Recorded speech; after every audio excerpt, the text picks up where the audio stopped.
पत्नी और ससुराल से परेशान यूपीएससी अभ्यर्थी ने अपनी जान दे दी। सोचिए क्या हो रहा है इस देश में और क्यों हो रहा है। आपने कभी सोचा है लोग जान क्यों देते हैं? फांसी के फंदे पर क्यों लटक जाते हैं? जिंदगी क्यों खत्म कर लेते हैं? आखिर वो कौन सी ऐसी मजबूरी सामने आ जाती है जो जिंदगी को ही निगल लेती है?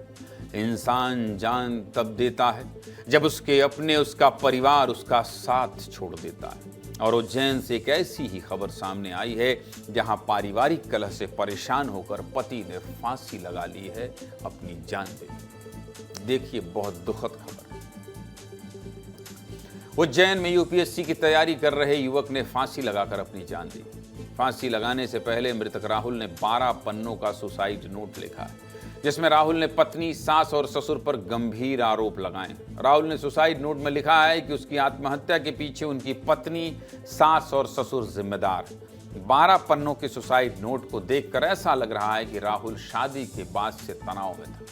उसने कई बार घर वालों को बताया था कि पत्नी कविता, सास सिद्दिका और ससुर गोपाल सिंह चौहान उसे परेशान कर रहे हैं। राहुल ने अपने माता पिता को संबोधित करते हुए सुसाइड नोट में लिखा कि पापा मम्मी, मुझे माफ कर देना। मैं आपको सुख देने की जगह दुख देकर जा रहा हूं। मैं लगातार घुटन में जी रहा था। अब कोई रास्ता नहीं बचा है पापा, मुझे मरने से ही अब शांति मिलेगी। सोचिए, वह इंसान अंदर से कितना परेशान होगा। इन शब्दों को लिखते समय कितना रोया होगा, कितना सोचा होगा। राहुल ने अपने सुसाइड नोट के हर पन्ने में सिर्फ 3 लोगों को गुनहगार बताया है: पत्नी, सास और ससुर। सुसाइड नोट में राहुल ने शादी के बाद दबाव का जिक्र करते हुए लिखा है कि वो शादी से पहले ही खुश था। शादी के बाद इतना दुखी हो गया कि एक एक दिन मुश्किल होता चला गया। पत्नी ने इतना प्रताड़ित कर दिया कि हर समय सुसाइड का मन करता था, मर जाने का मन करता था। इसके अलावा सुसाइड नोट में राहुल ने यह भी लिखा है कि वो लड़कियों के माँ बाप से और लड़कियों से एक ही बात कहना चाहता है कि लड़कियों, जिससे प्यार करती हो उसी से शादी करो। मन नहीं है तो मत करो। दबाव में आकर किसी गरीब की जिंदगी बर्बाद तो मत करो। बेटे के जान देने से परिजनों का रो रो कर बुरा हाल है। परिवार में दुख है, मातम है। परिजनों का आरोप है कि शादी के कुछ समय बाद से ही लड़की वाले तलाक के लिए दबाव बना रहे थे, जान से मारने की धमकी दे रहे थे। राहुल के पिता क्या कह रहे हैं, सुनिए। रोज उसको प्रताड़ित करती है, टॉर्चर करती है। वो रात में कौन कर रहे थे परेशान? वो सासू और लड़की दोनों 1-1.5 महीने से तो परेशान कर दिया बालक, क्योंकि वो बिल्कुल उन्हें मजबूर कर दिया था सुसाइड के लिए। टॉर्चर की बोल रही तो रोज टॉर्चर करते, पापा मेरे को रोज टॉर्चर करके परेशान कर देंगे।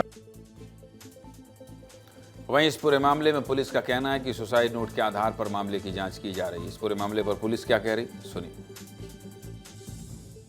अपने सुसाइड नोट में पत्नी, उसकी सास और उसके एक और व्यक्ति का नाम बताया है। उसका हम सत्यापन कर रहे हैं और आगे जांच के बाद में जो भी तथ्य है उसके हिसाब से उसे कार्रवाई की जाएगी।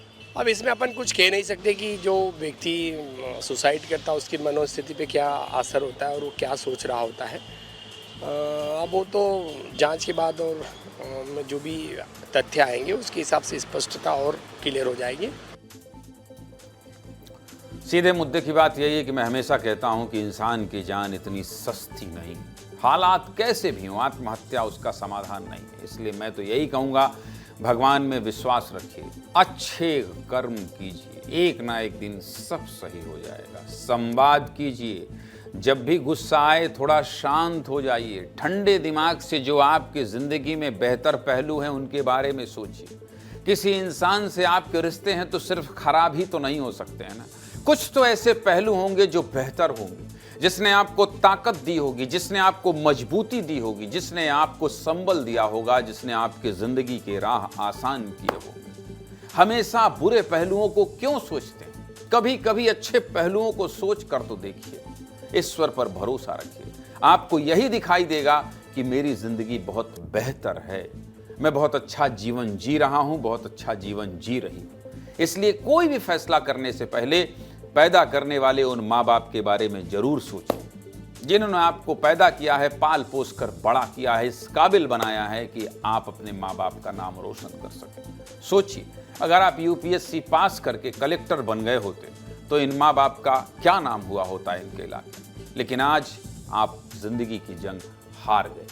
जो लोगों से नहीं जम रही थी, पत्नी से विवाद था, छोड़ देते, दे देते तलाक, उसको जी लेने देते अपनी जिंदगी, लेकिन खुद को खत्म करके क्या हासिल हुआ? खुद को खत्म करने के बाद आपको कुछ हासिल नहीं हुआ। अगर हासिल हुआ है तो आपके माता पिता को सिर्फ दुख, दर्द और तकलीफ। ऐसे में बार बार मैं कहता हूं कि जब भी परेशान हो, तत्काल कोई भी निर्णय ना ले, किसी फैसले पर ना पहुंचे। गुस्से में 3 सेकंड में आप बहुत बड़ा निर्णय ले लेते हैं जो आपकी जिंदगी के लिए सबसे गलत साबित होता है। थोड़ा रुकिए, ठहरिए। मैंने 2-3 सालों में अपनी जिंदगी में बहुत बदलाव किया है। मैं अब गुस्से में कभी कोई बात नहीं बोलता हूं, बल्कि कुछ देर रुकता हूं, ठहरता हूं, उसके बाद कहता हूं। इसलिए रुकिए, ठहरिए, सोचिए, पानी पीजिए, लंबी सांस लीजिए, अपने माता पिता के बारे में सोचिए, अपनी अच्छी जिंदगी के बारे में सोचिए। बुरे पहलुओं से दूर रहिए। और कहते हैं ना कि जिंदगी में 2 पहलू हमेशा होते हैं, किसी घटना में 2 पहलू होते हैं। एक जो बुरा पहलू है उसके लिए आंख बंद कर लीजिए, जो बेहतर है उसको सोच कर थोड़ा मुस्कुराइए। ये अच्छा समय तो ये भी है, मैं ये क्यों नहीं सोच रहा हूं, मैं ये क्यों नहीं सोच रही हूं।